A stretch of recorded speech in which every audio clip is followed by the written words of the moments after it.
So one question that you can ask, which is an interesting question, is when we did this result for the DIS, we got this convolution between the hard function and the parton distribution function. And you can ask, why did that happen? And in general, is there a way of characterizing when it could possibly happen? Because if you think about the answer that we got, it was just Wilson coefficient times operator. And the really only non-trivial thing about it was that there was this one momentum that could kind of trade back and forth between them. There was an integral in the answer. And actually, power counting even constrains how those integrals can in general show up. So if you ask kind of most generally what could possibly happen, then just thinking about the power counting for the degrees of freedom actually tells us what type of integrals can show up in factorization theorems.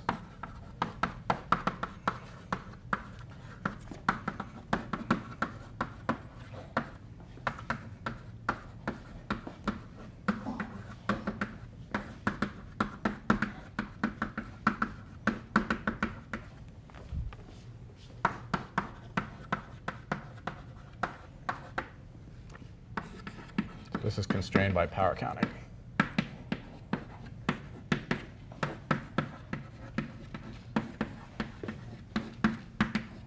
I keep forgetting to say that there's a makeup lecture tomorrow. I sent around an email, but I should.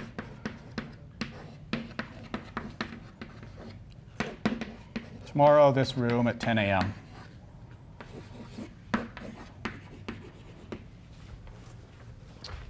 And their lecture next week is canceled on Tuesday. That's why we have a makeup lecture tomorrow.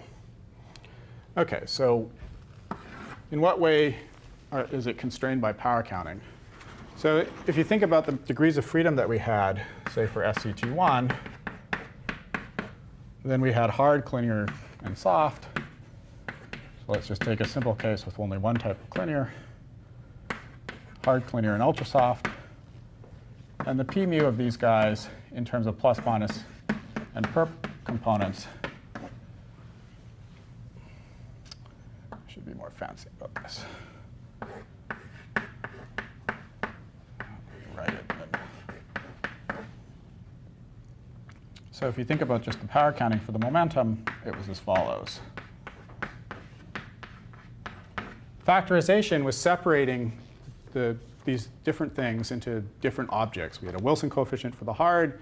In the case we just did, we only had a proton matrix element for the linear. We didn't have any ultrasofts. If we put the ultrasofts in, they would have all canceled away. We wouldn't have seen any ultrasoft showing up. And that's because the operator we were dealing with, the Wilson lines would just have canceled completely out of it. But actually, it turns out for deep and elastic scattering that you shouldn't even include ultrasofts. They're not a good degree of freedom to include there. So really, for the process that we were talking about, you really should only take those two.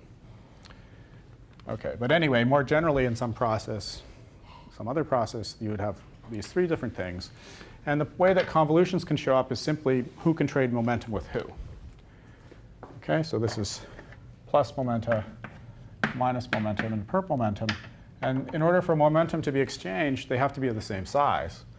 So these guys here are the same size, and they can be exchanged. And that's exactly what showed up in our DIS factorization theorem. The hard Wilson coefficients exchanged minus momentum with the linear modes because they are the same order in the power counting.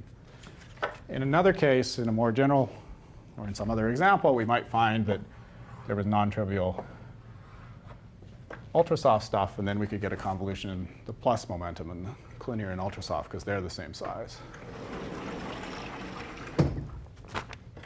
And so that's pretty simple a way of thinking about why those integrals can possibly show up. It's just because the two sectors can talk to each other because they have momenta that are the same size. And then the rest is about momentum conservation, because momentum conservation places non-trivial constraints. And we saw in the DIS example that there was 2 omegas to start, but one of them was projected to 0 because it was forward matrix element. We only had one integral.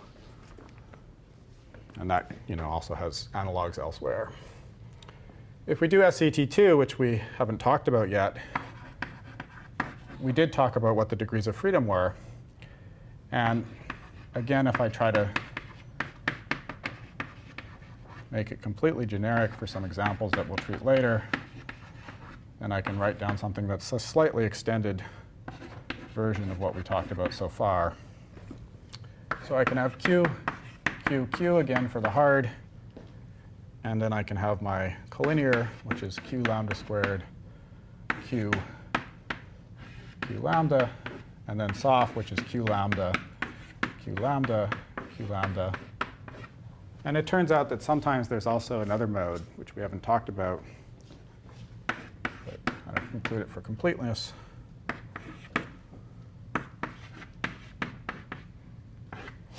Which is kind of in a collinear mode that's in between the low energy collinear mode and the high energy collinear mode. Yeah. Square root of lambda, sorry. Yeah. Otherwise my dimensions are wrong. Nice. Yeah. So again, here you can just, I mean, the reason I was extending this is just to, again, argue that it's kind of simple to see what can happen. So in general, when you think about convolutions in the hard momentum, it could be, in this case, between these three modes. There could be some integrals. And then you can look where else there can be something. So this and this are the same size. And this are the same size. So in general, those things can involve, we can have convolutions in general between all these things, between the guys that are the same size. But that's the most complicated thing that can happen. It can't be more complicated than that. And you see that in some examples, you either have the purple or the orange, but not both. That's kind of typical that you don't get the most complicated thing. OK? So when you have results for observables that tell you how these things couple together, those are called factorization theorems. And in the effective theory, because you sort of define the modes, separated them at the start, you're kind of very quickly getting to these factorization theorems. OK.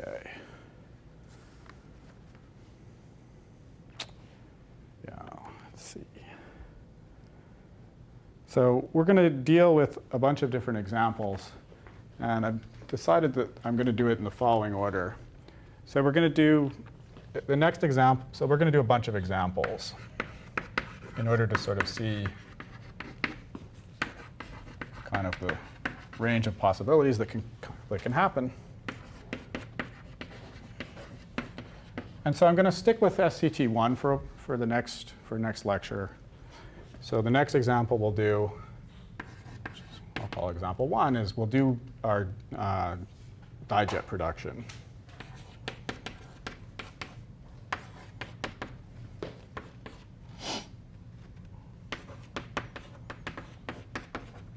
So this is a SCT1 situation.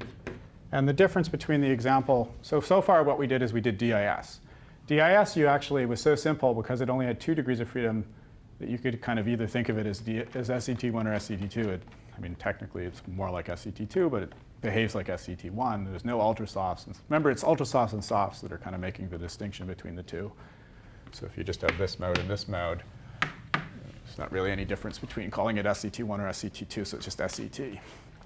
So E plus E minus to dijets will be an SCT1 example, which has ultrasofts. And actually what we'll find in this case is that it will be the purple. We'll get a purple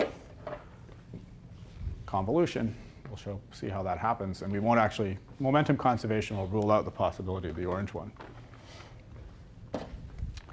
OK, so we'll see kind of the opposite situation where it could be that we have ultrasoft modes as well, but then we only get a convolution with those ultrasoft in the factorization theorem and not with the clinic and the hard.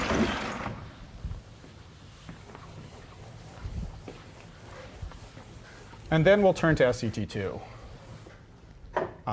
And I haven't totally decided what processes I'll do, but I think I'll do the following ones. So one thing that you can do, which is pretty simple, is to look at something called the photon-pion form factor. So real photon to pion transition through another virtual photon, which you can think of as happening through a diagram like this with 2 quarks. one of them that's off shell and one of them that's on shell. This is a pi 0. So this is an SCT2 example, but again, it's pretty simple because it's just going to involve one hadronic object, and actually it will just, in this case, have collinear modes. Pion will be, we can set things up so the pion is n collinear, and then we have hard modes.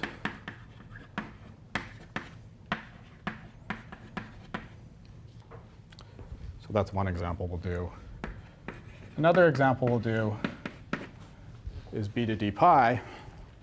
And here the b and the d are soft. Remember, we talked about this one, and the pion is collinear. And then we have hard modes. So this is kind of like, in some sense, a DIS, but it's an exclusive process, not an inclusive one. And so actually all the tools that we use, which were kind of, in DIS, it's the most inclusive process you can think of. It's deep and elastic scattering. The I is for inclusive. Here we're doing something completely exclusive. But we'll see that all the things that we've been thinking about, which is just separation of collinear modes and hard modes, we'll just go through for that process too. Okay, so the effective theory, the difference is that in this case, you will not be taking the amplitude squared. You won't be looking at forward scattering. The forward scattering was what was making it inclusive. We were summing over all the final states. Here there's only one final state. So the difference between this example and the one we just did is that in this case we'll factor the amplitude.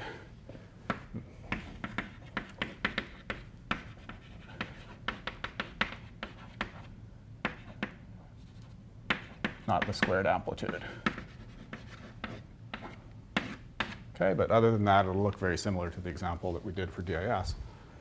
B to d pi then is an SCT2 example where we make things a little more complicated because now we have soft, collinear, and hard modes. And we'll see what happens there. And then I'll do some more examples after that. But so we'll do some LHC examples. And I think we'll also do broadening.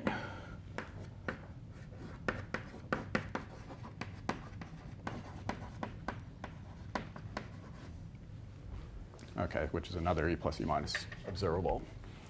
All right, so that's where we're going. And we'll start going there next time by talking about dijets in Scat 1.